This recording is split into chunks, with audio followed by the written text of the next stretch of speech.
Welcome to Radio Row at Super Bowl 59 in New Orleans. I'm Roy Kessel for Sports Philanthropy Network, and we're very excited to have with us today Mike Locksley, head coach of Maryland. So thank you for taking time to come and talk to us today.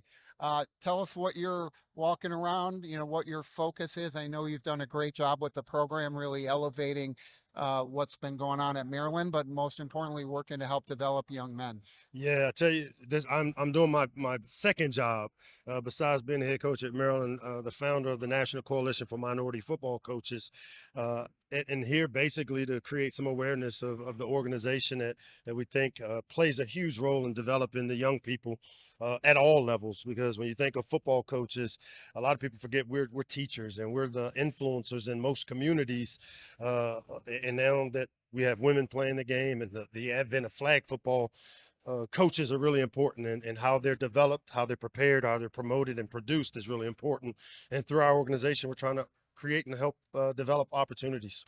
I think one of the things that's really hard as a coach, right? It's a lonely world. You get there at the top, you've got a whole lot of players around you, you've got other coaches around you, but the ability to help nurture, right? As you said, you're really fighting the battle on three fronts. You got to win football games, you got to develop men, and then you got to help your staff and others to develop. So what made you jump into this role? You've already got a lot on your plate. Well, I think the big thing is it's like tithing, man. You pay it forward. You. I've been given a great opportunity twice. I was a fired head coach at New Mexico. That if you were to read things about that time, you never think I would do something at Maryland. It's never been done in 130 years. 3 straight winning seasons, 3 straight bowls. It's because of that opportunity and that failure that I was able to reinvent my career. Had opportunity to learn under some great coaches and finish my assistant career as working under Nick Saban, who, in my opinion, is the best that ever did it at the collegiate level. So I see it as a way of paying it forward as I'm starting to wind down on my career. So when you look at this coalition, tell us a little bit more about how that's structured and how coaches can get involved with that. Yeah, so the coalition is a multi-tiered organization. We start with the recreation or youth football coaches. We go into the high school coaches, the college, the professional level. We try to serve any and all coaches football. The mission of us is to prepare, promote, and produce. We want to prepare our coaches for the job opportunities in the game that they love, so that they can have great success. We want to do a great job of promoting these coaches. You know, Marcus Freeman came through our coalition, and seeing him on the sideline there for the national championship was kind of a planting the flag that what we've done in terms of preparing and promoting really works, and then producing the next Marcus Freeman or the next Mike Locksley. And, those three components are what this organization is all about, but it's at every level and not just college or pro. Well, and I think what you hit on is such a key point. Like in different phases of your career, right? You're a mentor to others, but then you're also looking up at somebody like Nick Saban, at some of the other great coaches that you've worked for. You mentioned Nick, but talk about some of the other influences. Who influenced your career? Yeah, I always say a great coach takes on the personalities of all the guys, or the good things or things that you liked when you worked for people. And there's no doubt that Nick's at in my Mount Rushmore of coaches that I've learned from. Ralph Friedgen has been a tremendous mentor to this day. I talk to Coach every week during the season, whether it's text or call. Ron Vanderlinden, learned a ton from him. Old Chuck Shelton at the University of the Pacific. Never forget him saying, work for the job you have, not for the one you want. And that stuck with me along the way. So I'm a byproduct of a lot of great coaches. Randy Etzel, his organizational structure coming out of that Tom Coughlin tree. And so by seeing how that worked is kind of what spearheaded me wanting to start this coalition, because it's about the mentorship that you get that prepares you. And I always believe success leaves clues.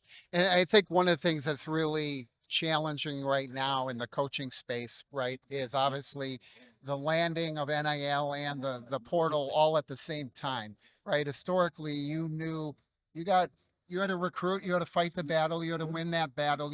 But you got a kid on campus.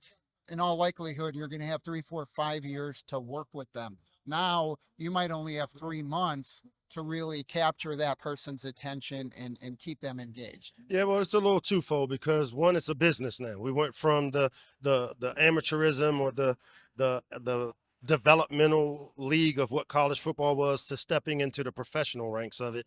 And we all have to adjust and change. And as coaches, we're well equipped to do that. All of a sudden, you're getting all out pressure. You have to come up with an answer. It's not okay to just lay there and take sacks. And so, what I've tried to do is navigate this new landscape as seeing it as a great opportunity. Um, I have a moral compass that degree is really important. I wouldn't be the head coach at Maryland if it wasn't for it. It shows you can finish. But I think the business of football now is that we have to have guys that can come in and play now. Coaches don't have 3 to 4 years anymore to develop. Every team is its own separate entity. In the days of building a team to compete 4 years down the road, people don't have the patience. I understand it. And so this new landscape is an opportunity, and I'm looking forward to trying to figure out how to navigate it. So as you are navigating that landscape, right, you still have to go through the process of recruiting. You still have to maintain your coaching staff. So talk a little bit about what kind of traits you're looking for in the young coaches that you're bringing on. Because again, same thing as with the players, you may not have the luxury that often existed of having a stable senior staff of assistant coaches that's going to stick with you for 10 or 15 years. Yeah, for me, the three things, and I'm on the record of saying it's about recruiting the right guys for as a coach, knowing how to recruit the right guys for this program that we set the vision and course for. Develop them when they get into your program. How do you add value to them? How do you create value for them as players? That's the development piece that's necessary, and then manage. We're dealing with the 18 to 22-year-old testosterone filled young person, and managing them and making sure it's more than just the football piece. We have to teach them how to be young men and young people and productive in today's society. So those three things are the traits you look for, or I look for in every coach that I hire. Now you're down here in Radio Row. You're getting a chance to talk, focused on the coalition. You know, but what are you doing to get a little bit of time off? I know spring ball's coming up quickly. Yeah, I haven't. Spring ball is coming up. Haven't had a chance to get much time off, man. When the church doors open December 1st with this new landscape, it's like drinking water out of a fire hydrant. So I'm looking forward to maybe spring break, getting a little bit of time off. But while I'm down here, it's a great opportunity to be here at the Super Bowl. Get a chance to catch up with a couple former players. Jalen Hurts and Devontae Smith both played for me there at Alabama under Coach Saban, and being able to catch up with those guys and see them at the top of their careers and what they've been able to accomplish is rewarding for you as a coach. It's why we do it. So I want to come back to Nick Saban for a minute because his name gets tossed out lots of times, right? As you said, on the Mount Rushmore. But from your perspective, you've worked with lots of great coaches. What separates Nick? What did he do differently? His competitive spirit. It's easy, man, to get on top of the mountain and sit there and just live off of what you did it. And when he talks about the walk and not the destination, that's who coach has been, and that separates him because I mean, his competitiveness. I tell this story, and it's my first national championship game was a game that was really, really important to me. I lost my son during that season, and we played in the championship game where it was the last place I spoke to my son to win the game with Smitty catching the ball from Tua. We get back. And now I'm dealing with managing Jalen, who we took out of the game. We have Tua, who's excited. And I get back to Alabama the next day, and coach has flipped the calendar already. And he says, you guys are all excited. We didn't win the game. They gave it to us. And that was last year. And I am looking at my watch, and I was like, that was last night. But that's a story of how he's the competitiveness of him and his resilience of just the destination, not important. Let's make the walk.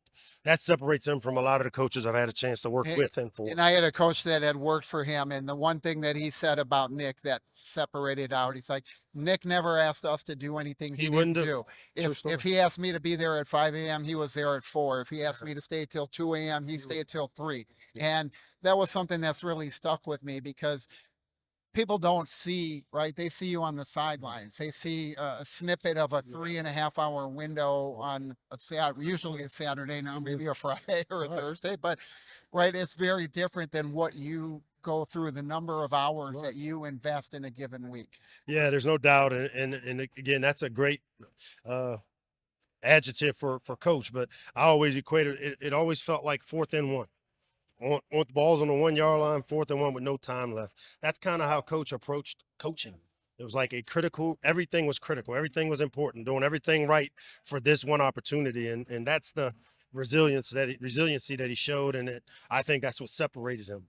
Well, Mike, thank you for coming on with us. We're going to have you fill out a card here for our wall of philanthropy before you go. Perfect. We'll stick that up there. Got it. Appreciate your time and hope that you'll be able to join us at our Sports Philanthropy World Conference in Chicago, June 26th and 27th. So we'll get you the information for that. Well, good. So thank you for making the time. Thank For you. all of our viewers and listeners, thank you for joining Sports Philanthropy Network live from Radio Row at Super Bowl 59 in New Orleans. This is Roy Kessel signing off. Please remember to live generously.